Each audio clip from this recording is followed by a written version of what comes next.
The wind out on the Wyoming high plains.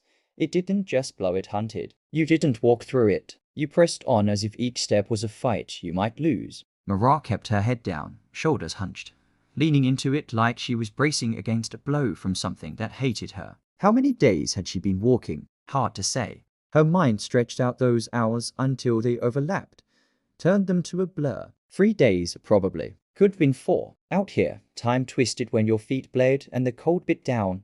Sharp as a knife, her boots were useless now. The soul split, letting her feel every rock, every frozen rut. Everything the road wanted to say went straight into her bones. Her left heel was a mesquite gun, socks stiff with old blood where a blister burst. All she carried was slung tight against her, a bundle of clothes wrapped in a shawl that still smelled like rice soap and stale tobacco. Everything she owned.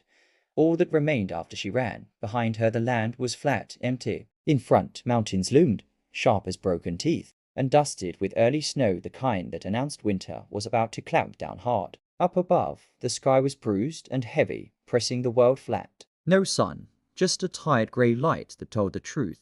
The world didn't care if she lived or froze, and if she didn't move faster, she'd never survive another night. She stumbled. Her knee slammed into the hard dirt, and a sound caught in her throat. Tears? Pointless out here. They cost too much warmth, too much water. She didn't bother to cry. Instead, she pushed up with trembling hands, nearly dropping her bundle, whispering to herself, "You cannot stop. If you stop, the cold takes you." Silver Creek was already behind her, but the memory followed as if it could bite her ankles. Silver Creek was a place where men lost money and women lost anything they hadn't already sold. Mara had rented a room in a boarding house that didn't ask questions as long as the bills got paid. That ended the day. New owner took over, a sharp-eyed woman with a Bible in one hand and a ledger in the other. She decided Mara was bad for appearances. Respectable, she'd said. That word still stuck like ash in Mara's mouth. Respectability, a thing she hadn't owned since 16, and no one ever let her forget it. Darkness pressed in, the day fading to watery dusk. That's when she saw it. Not much, just a thin wisp of smoke on the wind, almost nothing. Still, it meant there was fire, and if there was fire, someone must have a roof worth huddling under. That thin thread of hope was enough. She pushed herself faster, clumsy and cold, her bundle tight in her shaking arms. Finally, something took shape out of the dusk. A cabin built from rough logs. Nothing fancy. A corral out back holding to horses. A real place. Alone. No neighbors, which meant nobody to run for help if she chose wrong. But at least it wasn't open prairie anymore. She climbed the rough stone at the door, hesitating with her fist near the wood. She knew enough to guess what people thought when they saw a woman alone, on foot, her gear in shambles. But the cold had chased all good options away. She knocked. Wind snatched the sound before it could settle, so she knocked again, desperate enough that the word "please" sounded out, small and raw. The door opened. A man's outline filled the frame, tall, heavy coat, battered hat. He held a rifle like it belonged there, easy but not careless. He studied her for a long second, his face lined from weather and hard decades, maybe mid-30s, a scar cut from temple to beard. His eyes were dark, unreadable. Mara tried to talk, but her voice barely worked. Warm air washed over her, and it almost knocked her down. "Help me," she managed, barely more than a scrape of a sound. He didn't move at first, only checked behind her. Was someone chasing? A husband? A man with a claim? Only the freezing plains stared back. He looked her over again, ruined shoes, shaking hands, lips going blue, and something in his face shifted. Maybe not pity, but something close. He stepped back, dropped the rifle a hair lower. "Come in before you let all the heat out." His voice sounded rough, gravelly. Mara stumbled inside, legs giving way. He didn't exactly help her, but caught her arm so she didn't hit the floor. "Sit." He pointed at a table near the stove. The room was simple, clean, built for purpose. Warmth radiated from the stove. Saddle, bed, pegs, and all of it ordered, all of it necessary. He gave her a tin cup of cold water. She half choked from drinking too fast. Then he filled a chipped bowl with hot stew and set it in front of her. "Eat slow," he said, but she'd been hungry too long to listen, shoveling the food down even as it burned her tongue. When she finished, he finally spoke up. "Where are you coming from?" "Silver Creek, that's 3 days' walk. Maybe 4. She stared at her raw knuckles. Had nowhere else. He watched, not just her words, but the bruises on her wrists. The way she twitched whenever he shifted like she was used to blows she couldn't see coming. You're running from something. She didn't answer. He sighed. Name's Eli Turner. She hesitated then. Mirah. He crossed his arms, a signal she recognized. You can sleep here tonight. Come morning, you head for the stage road. I'll point the way. Just like that. Her hope buckled. The road 2 days more on foot. She knew she'd never make it. She had nothing left. Only one kind of currency she'd ever been allowed. And now it was all she had to bargain with.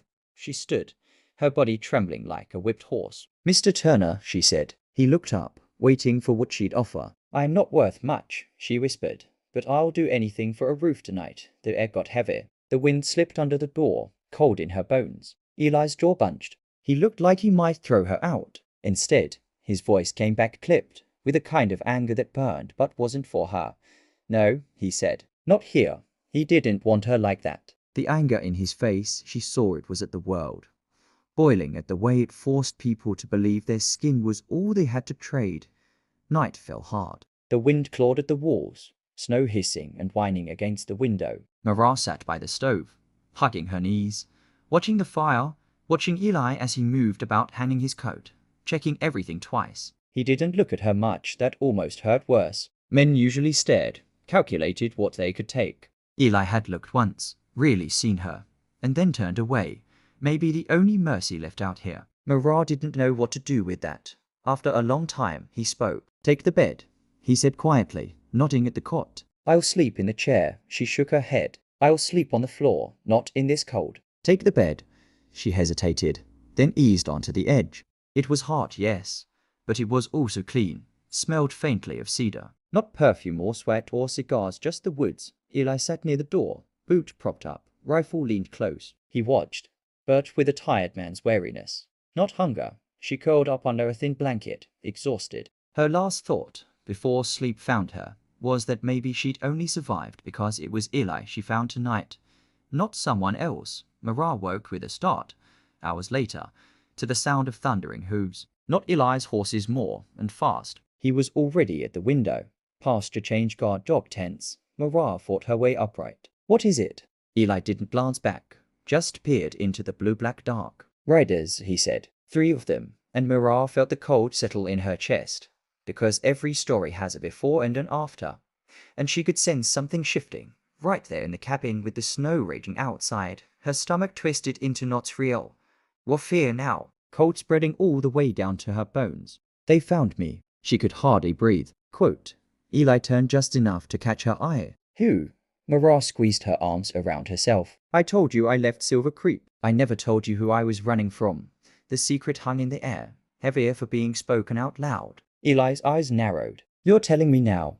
Her voice quivered, barely more than a whisper. A man named Wade Carter. He owns the biggest gambling hall. People always owe him. He collects, no matter how he has to. I worked upstairs, wanted out. He sent men after me, said I was property until my debt was paid. She didn't dare meet Eli's eye. Eli's face changed then. His eyes, usually soft, went dark. It made the room feel half its size. Are those his men outside? She nodded once. A quick, small movement. Eli crossed to the rifle leaning in the corner. He checked the chamber, lips pressed thin. He was done asking questions. They won't take you, he said. Her breath stuttered. You don't know what he'll do. Eli, if they find me here, I don't care what he'll do. Eli cut her off. I'm not giving you up. Hoofbeats pounded outside. Heavy boots hit the frozen dirt. Voices loud. Rough carried through the cabin walls. Mirah's heart hammered so hard she wondered if they could hear it. This wasn't a threat. It was a promise. A fist crashed against the door. Turner, open up. She turned to stone. How did they know his name? Eli didn't blink. He stood planted, blocking the door with his whole body. He didn't even raise his voice, just nodded toward the bed. Go behind it. Stay low. So she crawled behind the cot, every muscle shaking outside. The men laughed. Come on, Eli. We know she's in there. Boss wants her back. She ain't worth dying over. Another, slow and mean, offered. We'll even leave you a cut for the trouble. The world waited to see if Eli would break, if he'd trade her away. But he didn't move. Silence stretched out, heavy and sharp on the other side. The leader snapped. Last chance, Turner. Step aside. Eli's knuckles went white around the rifle. Mirah buried herself in the blanket. The cold of the plains, nothing compared to this. She focused on her breathing. The doorknob rattled, then a kick hard enough to crack the frame. Eli took a single step forward. Anger simmered low in his chest. One more kick at that door, he said, quiet as thunder, and you are not walking back to Silver Creek. No one dared move. For a long second, the world held its breath, then a mocking laugh. Always thought you were better than us, Turner. Boots shuffled. Snow crunched outside. And just as Mara thought it might be over, a gunshot ripped the night open. She screamed and ducked a splinter shot from the door. The bullet tore a hole inches from her head. Eli never flinched. He dropped a knee aimed, and returned fire through the jacket, opening one clean shot. Pain exploded outside. Men cursed, chaos rising, boots scrabbling, guns drawn, the night now roaring with violence. Mara curled up tight, hands clamped over her ears, praying Eli would hang on. More gunshots battered the cabin, so loud her ribs shook, but Eli fired back steady, relentless, focused. Every time his rifle flashed, she saw not fear, not rage, but something colder. A resolve he hadn't been born with, but learned the hard way. Glass shattered above her head. Cold air rushed in, bit her skin. Eli was already moving, grabbing her arm, pulling her to cover behind the stove. All business. Stay down, he said, his eyes never still. They're not leaving, she whispered, hopeless. Not until they get me. They're not getting you. Not while I'm breathing. The shouts grew closer. Men crunched snow as they surrounded the cabin. Mara tried to say something, but her throat locked. All those late nights she'd watched the sun come up over Silver Creek, thinking she'd escape if she just kept moving. Eli crouched beside her. Listen, I've dealt with men like this before. His voice was calm, almost a comfort. She shook her head. They're worse. Wade Carter, he doesn't forget. His men die. He comes himself. Eli's jaw clenched. He can come then. I'm not handing a woman over to a man who treats her like property. Suddenly, everything outside just stopped. Snow still fell, but the men went quiet. Too quiet. Even Eli paused, waiting, thinking. A new voice oozed out from the darkness, smooth, cold. Wade Carter himself. Eli Turner. Why don't we talk? Mara felt something inside her collapse. Nobody mistook that voice. Wade didn't need to shout. Men listened or else. Eli didn't answer. Not right away. Wade went on. You have something of mine. Send her out and this ends quiet. Keep her, and I'll burn that cabin with you in it. Mara grabbed Eli's sleeve, desperate. You can't fight him. She was scared right through. But Eli looked back, eyes steady. I'm not fighting for him. I'm fighting for you. Before she could reply, Wade's voice sharpened, no patience left. Turner, you know how this goes. Eli shifted, keeping to the shadows, checking the window. He saw horses torchlight. 3 men in the snow-wounded Wade seated tall, deadly as ever. The numbers didn't look good. Didn't matter. Eli raised his voice. You're not getting her. Wade laughed. You think you can protect her? Yourself. I can and I will. Wade's words came out clipped, dangerous. Last chance. Eli stepped back, linking eyes with Mara. She was still afraid, but she met his gaze. For a second, she felt different seed, maybe. He pressed his revolver into her hands. If anyone gets past me, shoot. She stared at it. Her hands shook. I've never. If you have to, you will. I trust you. No one had ever said that to her before. Outside, Wade barked an order. Dismounted men crunched through snow toward the cabin. Wade stayed back, watching cold as a snake. Eli settled at the busted window. First guy tried to sneak close, a shot dropped him. Neat and fast. The second ran for cover. Eli made sure he didn't get far. Bullets kicking up snow by his boots. Wade called out, but things were changing outside. His men weren't used to being hunted back, then cracking wood from behind. Mara spun. A fourth man, coming through the back, boots loud. Gun out, his eyes wild. She raised the revolver. Hands not steady, finger on the trigger. The man grinned, stepping toward her. Bus is gonna be real happy. But before he could finish, Eli slammed into him, knocking him against the wall. The gun dropped. They fought, grunting, kicking, fists wild. Eli drove his shoulder in, pinned the man down, finished him with a hard punch. The man slumped, out cold. Breathing heavy, Eli grabbed Mara's arm, guiding her forward. We end this now. He reloaded his rifle, burning with purpose, and together they stepped outside. The world was frozen, wind howling, moonlight glinting of snow. Wade Carter sat tall, silver smoke curling around him. His eyes narrowed, calculating.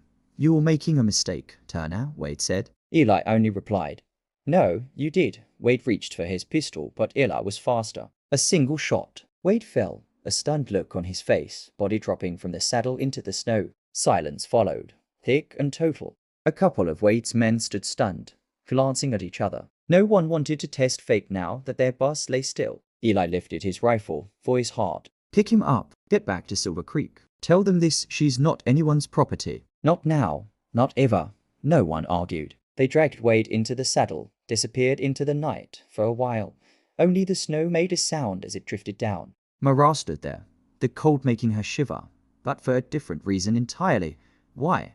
She asked, her voice small as a sparrow. Why would you risk all this for me? Eli looked tired, like he'd been holding the world up for too long. Because you walked through a storm believing you had nothing to give but yourself. That's not true. I won't let you believe it ever again. Something broke and reshaped in her chest. Warmth, where there hadn't been any in so long. A slow, tentative hope. They stood in the quiet, snow drifting between them, gentle now. Mara hugged herself. What happens now? Eli looked at the sky, the cabin, back at her. Now you stay here until you're warm, until you're strong. After that, we figure it out together. Tears stuck her eyes.